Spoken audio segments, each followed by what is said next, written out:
Hey viewers, you're watching Dasavera and I'm Vidhi Joshi. Karnataka Governor Gehlot today sparked a major political stir by delivering just 2 lines of his customary address to the joint session of the state legislature, marking the start of the budget session. Notably, the address, which traditionally outlines the government's policies and priorities, was expected to be a detailed presentation of the Congress government's agenda.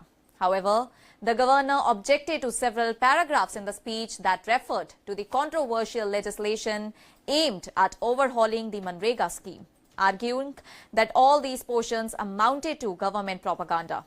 Notably, this incident comes on the heels of similar confrontations in other non-BJP ruled states.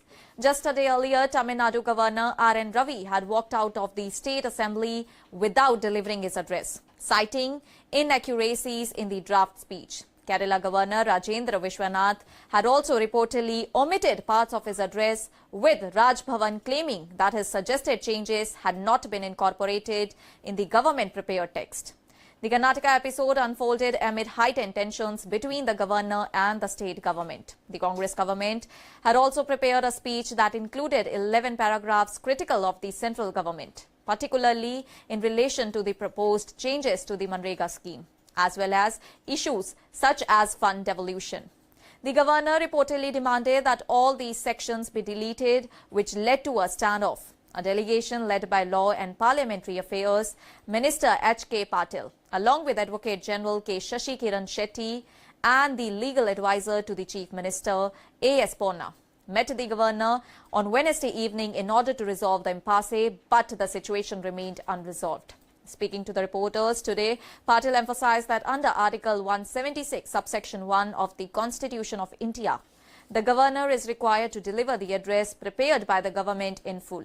He stated that the governor's address is meant solely to declare the policies, programs and views of the government, and that any alteration or omission would constitute a breach of constitutional duty. He warned that if the governor failed to read the full speech, it would amount to be a betrayal of the constitution. And during the brief address, Gehlot began with a customary greeting and then proceeded to read only the last line of the speech, that my government is committed to doubling the speed of economic and social progress in the state. Jai Hind, Jai Karnataka, before leaving the house. Congress MLAs reacted strongly, raising slogans and attempting to garrow the governor, who was subsequently escorted out by marshals amid the commotion. The confrontation has reignited debates about the role of governor in non-BJP ruled states, with Karnataka Minister Priyank Kharge questioning whether the governor's refusal to read the speech violated Articles 176 and 163. He asserted that the speech contained no falsehoods and questioned whether the governor's office had become aligned with the BJP. In response, BJP leader and leader of the opposition in the Legislative Assembly, R. Ashok, dismissed the Congress concerns, criticizing their interpretation of the constitutional provisions. And this episode marks yet another high-profile face-off between a governor and a state government, highlighting the growing tensions over the constitutional role of governors in delivering state policy speeches, particularly when the content contains criticism of the central government. That's all for now. See, Karnataka legislature and Karnataka, our governor's office, there was a long history of party relationship, and any situation will be partly solved. And the history and the dignity of the constitutional bodies will be maintained by supporting and by party and by each other.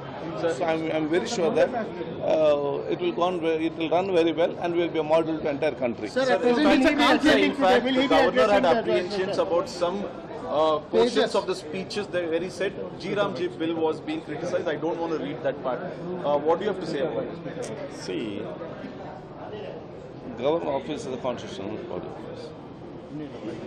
Government also is a constitutionally big office. They will work together, don't worry.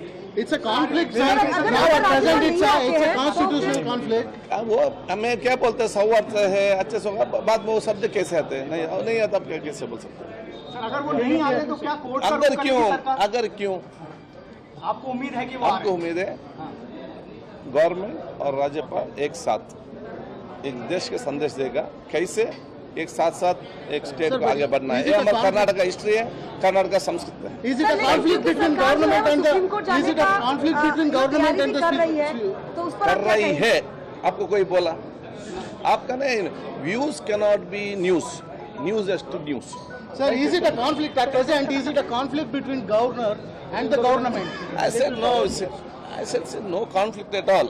They are all together, and Karnataka will be a model to entire country how to solve a situation when constitutional few crises arise. And the government Karnataka has got a long history. I think the government and the governor both will join together. They take it forward. So who is creating this conflict? Who is creating the conflict? Who is violating Article 176 and 163? All we have stated is facts in our governor's speech. We have written about the tax terrorism being imposed on by the central government. We are talking about the VB Gramji. We are talking about MGNREGA being repealed, the Panchayat powers being repealed. We are talking about how there is the minimum wages have been cut off from for the labor. There is no social security for the labor henceforth. And all that is what we have been talking about. And what the Chief Minister has gone and met the Prime Minister, briefed him on our issues, given him a letter. That's what we have put even in the speech. What Mr. Krishna Bairegowda has gone and spoken to Nirmala Sitharamanji, that's what we have put. What I have gone and spoken to C.R. Patilji, that's what we have put. And we are stating facts. Not a single line of lie is there, not a single line of fiction is there in it. But still, the governor does not want to read it. That means, where is he getting his orders from? Has the governor's office become the BJP office? I mean, what is the reason? We are just merely stating the facts. We are making a statement. And he is duty bound. It is his constitutional mandate, constitutional duty to do so. And I'm not sure why he's backing out of it. But the BJP is saying it's 11 paragraphs. Sir, it is 11 paragraphs. He says that he has. Yes, even one paragraph, if it is a lie, if it is fiction, don't read.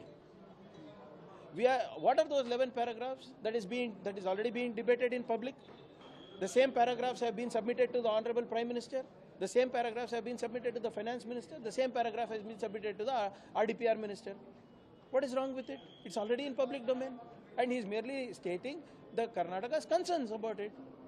So if he's not bothered about the people of Karnataka, he's free to go back wherever he wants. What kind of a government cannot use now, sir? We have seen this. Who's setting the precedence? Sir, no, See, you should, one second. Tamil Nadu and Karnataka. हाँ भाई, हर जगह precedence कहाँ set हो रहा है? कौन set कर रहा है?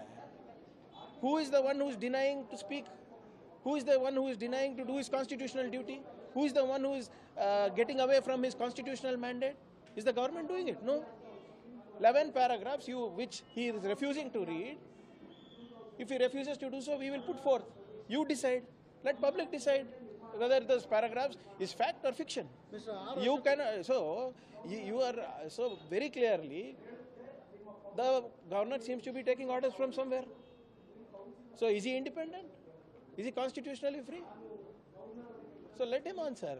Or let his party answer. Sir, the whole BJP team is saying, including R. Ashok and MGNREGA, that government cannot use governor as their puppet to please their leaders like Rahul Gandhi and Sonia Gandhi. See, I am very sorry to say that the opposition in Karnataka, the BJP, has no common sense. They don't apply their minds for anything. I am stating, right, Article 176, Article 163. Do they talk about that? Let them stop talking politics. Let them talk legally and constitutionally. Let them talk constitutionally.